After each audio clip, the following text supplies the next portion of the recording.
There, miss. You see, the heterodynes are feeding back into the stimulus reaction activators, causing non-snaps of the motor control resistor units. Oh, that's good. No, lady, that's bad. But your regenerated circuits are tuned asynchronously, and that causes concatenation in the intermediate amplifiers. Well, that's bad, isn't it? No, that's good. From now on, I don't think there'll be the slightest trouble with your robot. Your domestic problems are completely solved. Well, thank you very much. That's perfectly all right. And if there's anything else you want to know about your robot, don't hesitate to give us a ring. Good day.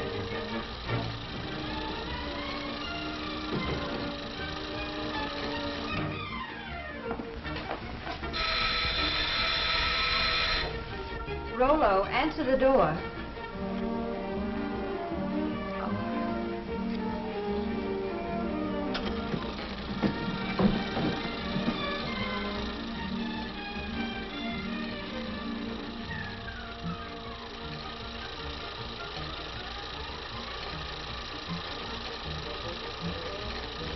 Sign here.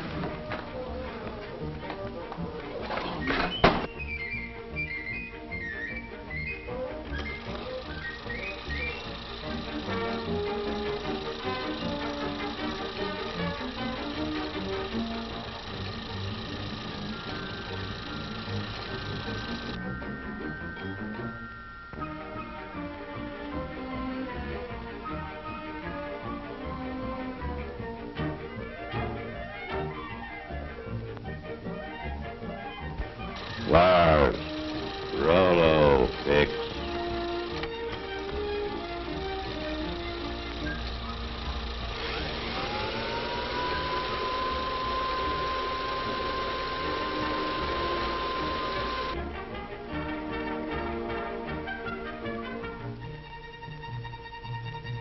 Yes, ma'am.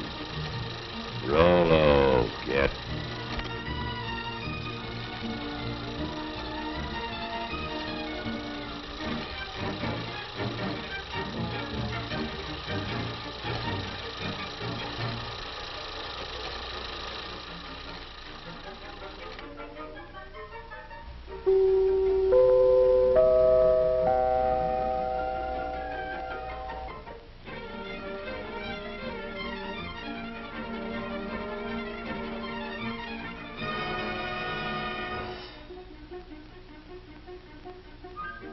Yes, Rollo the robot, the chromium-plated butler, is just a daydream after all. But not so Rollo's little brother and sister robots, the millions of small mechanical servants that never ask for afternoons off, the amazing machines and gadgets that almost seem to think for themselves. The tiny clockwork brains and heat regulators on our kitchen stoves apparently do almost everything except read the cookbook.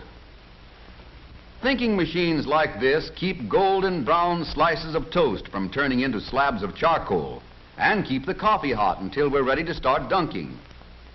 Then there's a tea kettle that's been trained never to boil dry. When the water is gone, the kettle simply pulls out its own attachment plug.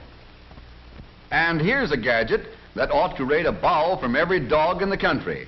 A Fido feeder that never forgets when the pup is dining home alone and the rest of the family is dining out.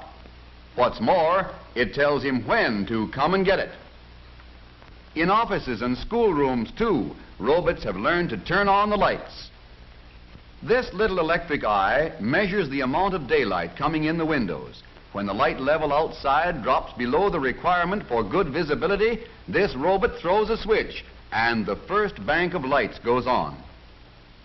No robot machine has ever been accused of being absent-minded or careless at its work. Here, a robot that never sleeps nor winks, nor looks out the window, stands guard over the men who work at this giant press. As long as the robot can see the man, the press won't budge an inch, and that's mighty important on a big job like this. Did you ever hear of anyone getting his lap caught in an elevator door? That can't happen here, because as long as there's anything in the way, this door can't close. Step back, please. There's plenty of room in the rear of the car. All right, then, don't step back. Just take a deep breath and hang on to yourself. One little robot, for example, always remembers to serve drinks when it sees anyone walking around with a thirst. A beam of light is aimed across the fountain and into an electric eye. When the beam of light is broken by a solid object, such as this head, the electric eye control opens the faucet and there's your drink. This particular device is an automatic fire sprinkler. Someday, maybe someone will invent a robot that can take a joke. Some robots have even learned to fly. Tiny automatic brains in giant airliners, sensitive to the slightest change in balance or direction, relieve the busy pilots of the job of keeping the wings level, the nose on the horizon, and the plane headed in the right direction. Don't look now, but this motor car is simply full of robots. In the carburetor is a diet specialist, a brainy collection of jets and valves and floats that serve a health menu of gasoline calories and fresh air vitamins to the engine, a menu that varies with every change in speed or load. The engine likes its meals served not too hot and not too cold. So in the intake manifold, another mastermind with a nervous system sensitive to heat uses hot exhaust gases to warm the mixture before it goes into the engine. Step right up close to the platform and see the Siamese robots. These robots attached to the distributor are always worrying about the spark in the engine. One is sure that the spark ought to be advanced. The other is equally sure that it ought to be retarded just a trifle. But they never argue. Each takes his turn according to the speed and load, and between them, they manage to stage a grand performance every time they go on the road. One little robot, a very small but intelligent brain, sits up back of the engine in the voltage regulator and keeps close tabs on the generator to see that the generator makes enough current to keep the battery fully charged, but not too full.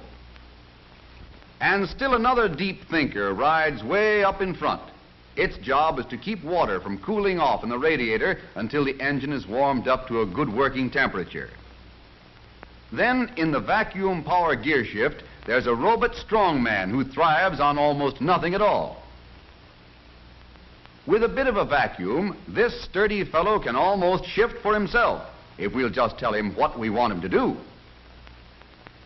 Robots have even taken up the art of dial twisting in our radios. All we need to do is push the button and listen. Driving wouldn't be half so much fun if we didn't have that phantom crew of intelligent robots to help us.